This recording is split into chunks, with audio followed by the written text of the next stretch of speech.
នៅក្រោមមេឃដ៏ធំទូលាយនិងហុំព័ទ្ធដោយព្រៃពណ៌បៃតងរូបសំណាកនេះឈរយ៉ាងស្ងប់ស្ងាត់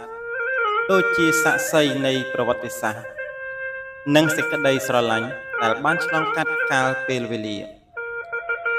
ទេសភាពមួយនេះរំលឹកឲ្យយើងនឹកឃើញថាកម្លាំងពិតមិនមែនស្ថិតនៅក្នុងភាពអស្ចារ្យនៃសំណង់ប៉ុណ្ណោះទេប៉ុន្តែស្ថិតនៅក្នុងការថែរក្សាវប្បធម៌ប្រវត្តិសាស្ត្រនិងធម្មជាតិឲ្យនៅគង់វង្សជីវិតប្រៀបដូចជាដំណើរមួយពេលខ្លះត្រូវឈប់មើលទេសភាពជុំវិញខ្លួនដើម្បីរំលឹកថាសេចក្តីសុខពិតប្រាកដគឺស្ថិតនៅក្នុងភាពសាមញ្ញនិងសន្តិភាព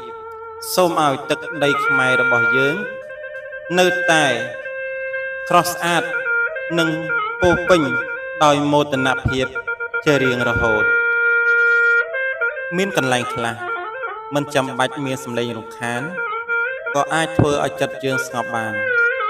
ពេលឈរមើលទេសភាពពណ៌បៃតងលាតសន្ធឹង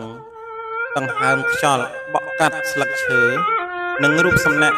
ដែលឈរយ៉ាងស្ងប់ស្ងាត់ហាក់ដូចជាកំពុងប្រាប់រឿងរ៉ាវអំពីអតីតកាលនិងវប្បធម៌ដ៏ថ្លៃថ្នូររបស់ខ្មែរពេលខ្លះការឈប់សម្រាក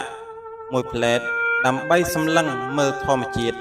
គឺគ្រប់គ្រាន់សម្រាប់បំពេញកម្លាំងចិត្តឲ្យបន្តដំណើរទៅមុខសូមថែរក្សាវប្បធម៌និងបេតិកភណ្ឌរបស់យើងដើម្បីឲ្យភាពស្រស់ស្អាតនេះនៅគង់វង្សសម្រាប់កូនចៅជំនាន់ក្រោយទីចុងក្រោយក៏សូមគោរពអរគុណបងប្អូនដែលបានតាមដានទស្សនា